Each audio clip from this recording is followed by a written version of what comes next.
মা, এটা কি করছো? আমি শনিদেবের মূর্তি তৈরি করছি কাকা। এটা আমি স্থাপন করব। কিন্তু কেন? আমি শনিদেবের মন্ত্রপুত তাবিজ আর মূল পেতে চাই। কিন্তু সেগুলো কেন পেতে চাও তুমি? কাকা, আপনিই তো বলেছিলেন যদি কখনো কারোর কাছারিতে মামলা চলে আর তারিখের দিন নিজের ডান হাতে শনিদেবের মন্ত্রপুত তাবিজ আর শিকড় একসাথে বেঁধে যান, তাহলে মামলার রায় নিজের পক্ষেই হবে। এ কথা তো সত্যি, কিন্তু সেই সাধনা খুবই কঠিন। যারা যারা এই সাধনা করতে চায় তাদের 7 দিন ধরে এক পায়ে দাঁড়িয়ে শনিদেব মহারাজের মূর্তির সামনে শনি মন্ত্র জপ করতে হবে।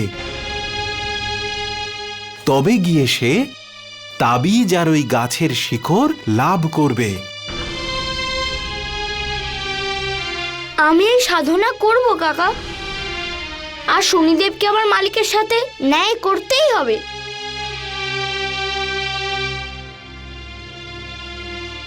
হে শনিদেব, আমি আপনাকে 7 দিন পরিক্রমা করার সংকল্প নিচ্ছি।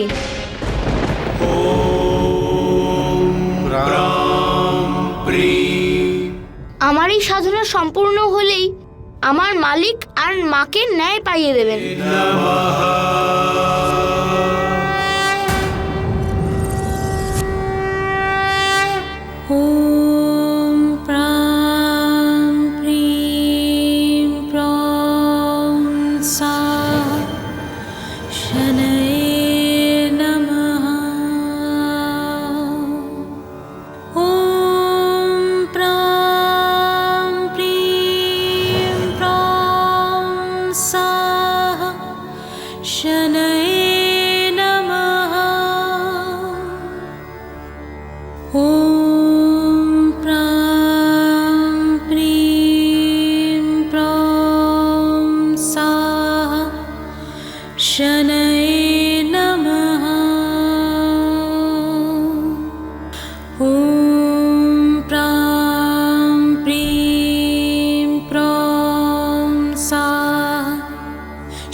ধন্য সেই মানুষেরা যাদের জন্য এই মেয়েটি কঠিন শনি উপাসনা করছে।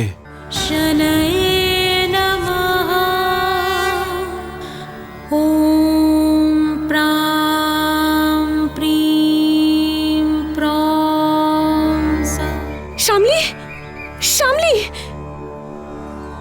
দাঁড়ান। তুকারাম বাবু, শামলি কি করছে এখানে? মনে হচ্ছে ওর শরীর খুব খারাপ। ওকে থামান না। না, ওকে আর আটকানো যাবে না। ও আপনাদের জন্যেই 7 দিনের কঠিন শনি উপাসনা করছে। 3 দিন হয়ে গেছে, এবার এই উপাসনা 7 দিনের পরেই থামবে।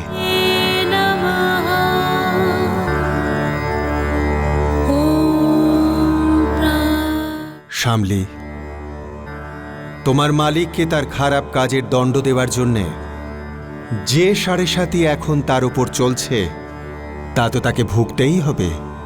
কিন্তু যে শ্রদ্ধা নিয়ে তুমি আমার সাধনা করে চলেছ তার ফল তো তোমার অবশ্যই পাওয়া উচিত।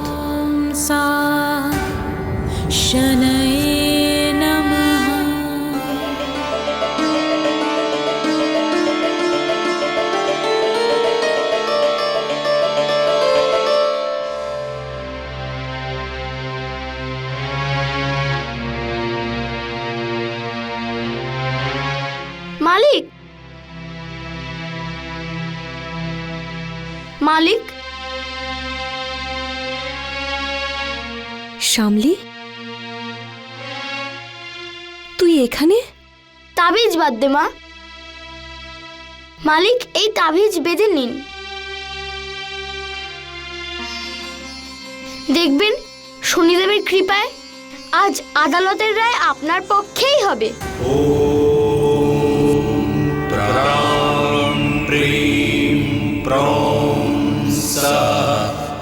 শনয়ে নমঃ।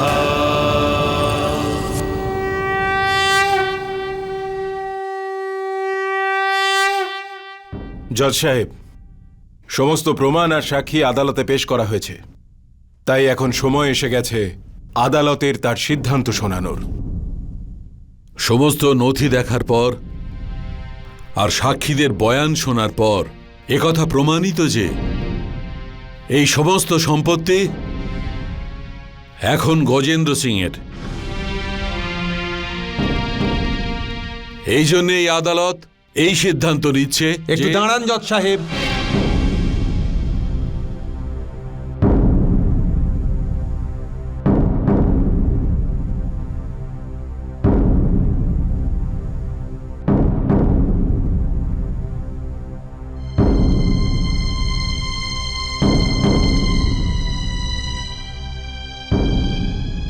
আদালত তার সিদ্ধান্ত শোনানোর আগে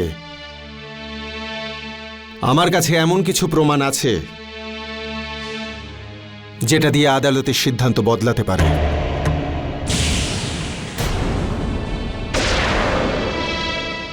আপনি কে সেটা আগে বলুন। এমনিতে তো আমি এই সংসারের সকল প্রাণীর ন্যায় বিচার করার ন্যায়াধীশ। আমি এই মোকদ্দমায় মানবেন্দ্রবাবুর উকিল। ঠিক আছে, পেশ করুন। আপনার কাছে কি প্রমাণ আছে?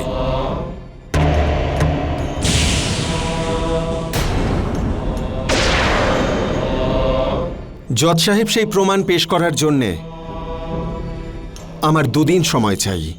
কিন্তু আজ এই মামলার শেষ তারিখ। আজ আমাকে রায় শোনাতে হবে। এই আদালত আর বেশি সময় নষ্ট করতে পারবে না।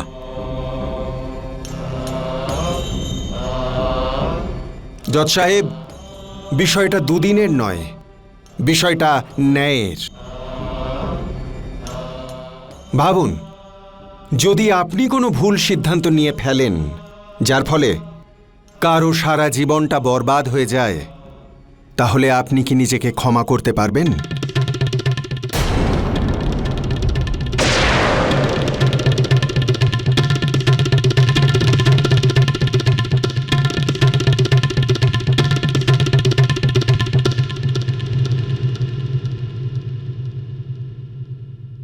ঠিক আছে, আদালত 2 দিন সময় দিচ্ছে।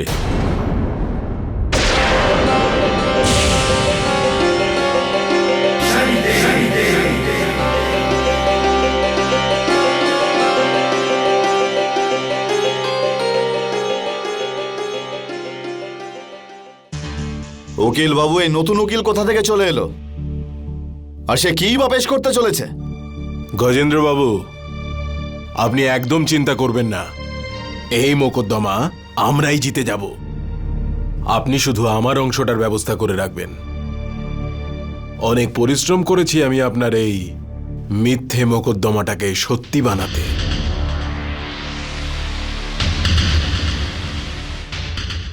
মামলাটা জিততে দিন উকিল বাবু, তারপর আপনাকেও আমি ভরিয়ে দেব। চলুন মুনিম বাবু।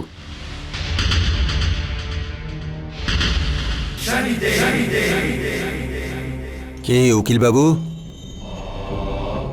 ন্যায়ের মন্দিরে দাঁড়িয়ে মিথ্যে মোকদ্দমা লড়ছেন? কিসের মিথ্যে? আমি কোনো মিথ্যে বলিনি। তুমি কিচ্ছু প্রমাণ করতে পারবে না। আমি যা প্রমাণ করতে চাই সেটা তো প্রমাণিত হয়েই যাবে।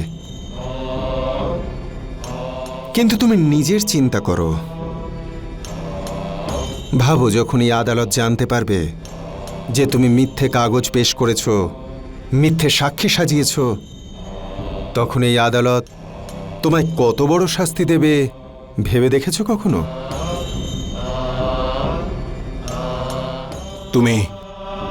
তুমি আমাকে হুমকি দিচ্ছ নাকি আমাকে ভয় দেখানোর চেষ্টা করছো?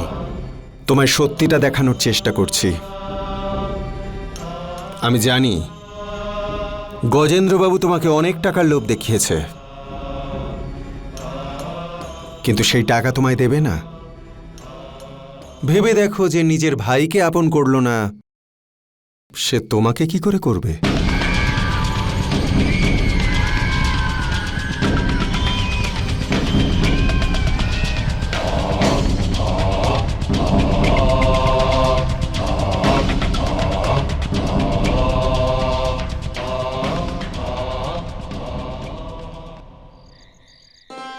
শ্যামলী, শ্যামলী, মালিক আপনি?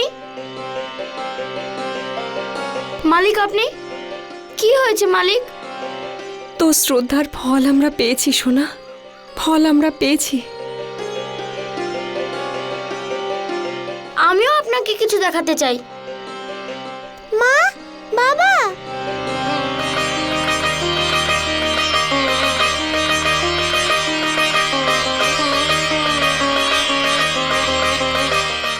স্বপ্ননীল,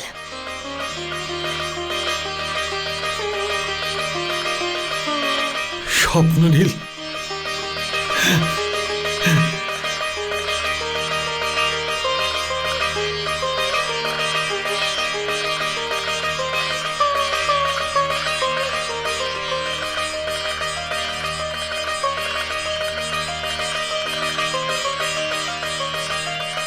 মা, শ্যামলী দিদি আমাকে অনাথ আশ্রম থেকে নিয়ে এসেছে। মা, আজ তুমি শুধু একটা নয়, দুটো চমৎকার করেছ।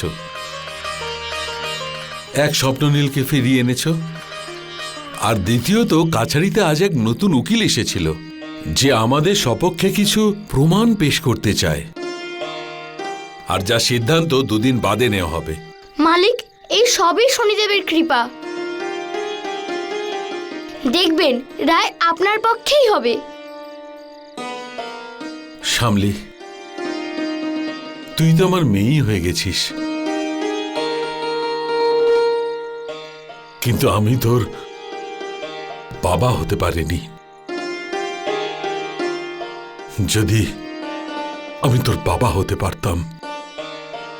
বাবা,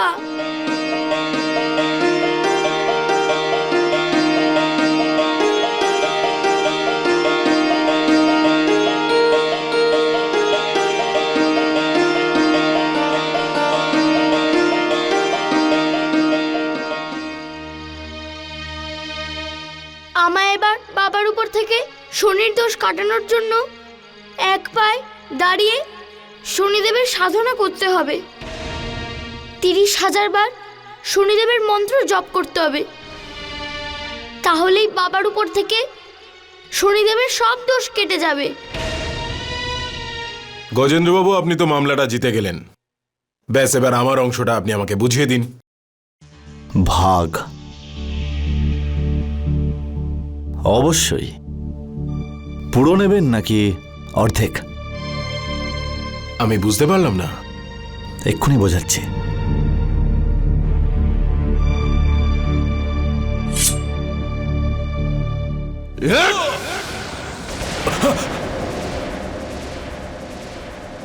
আরে, আপনার কি হয়েছে?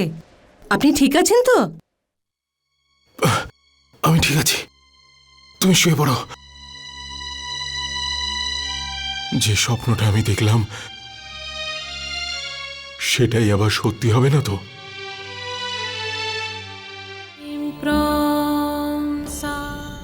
তাহলে উকিলবাবু, কে সিদ্ধান্ত নিলেন? সিদ্ধান্ত তো আজ আদালত নেবে উকিল সাহেব। তবে মনে হচ্ছে আপনি এখনো কোনো সূত্র পাননি এটা প্রমাণ করার জন্য যে আমাদের এই মামলাটা মিথ্যে। পরপর মিথ্যের জয় হয়ে গেলেও এটা কিন্তু ভাববেন না যে সত্যিটা হেরে যাবে। আপনি এই মামলাটা জিততেই পারবেন না উকিল সাহেব, কারণ আপনার কাছে কোনো কাগজপত্রই নেই। আমার কাগজপত্রের ব্যাপারে চিন্তা করবেন না উকিলবাবু।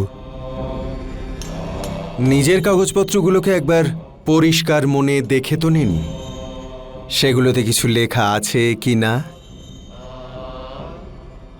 ঠিক আছে, আপনার সান্ত্বনার জন্য দেখে নিচ্ছি।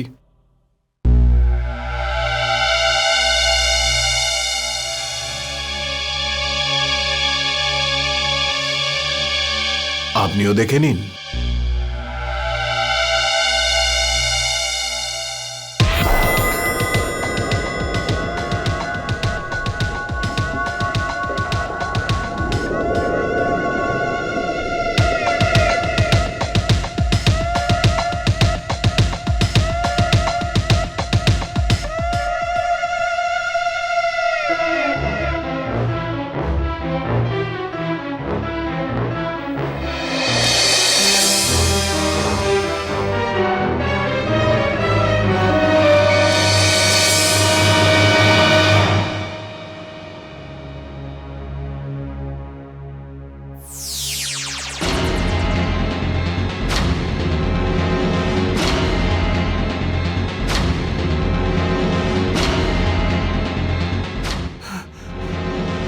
এই আমার কি হচ্ছে?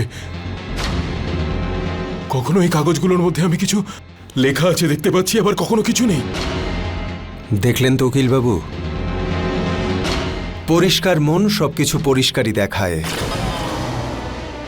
কত ভালো হতো যদি এরকম পরিষ্কার মনে আপনি এই ন্যায়ের মন্দিরে আসতেন, আর যেটা সত্যি ন্যায়াধীশের সামনে এসে বলতেন।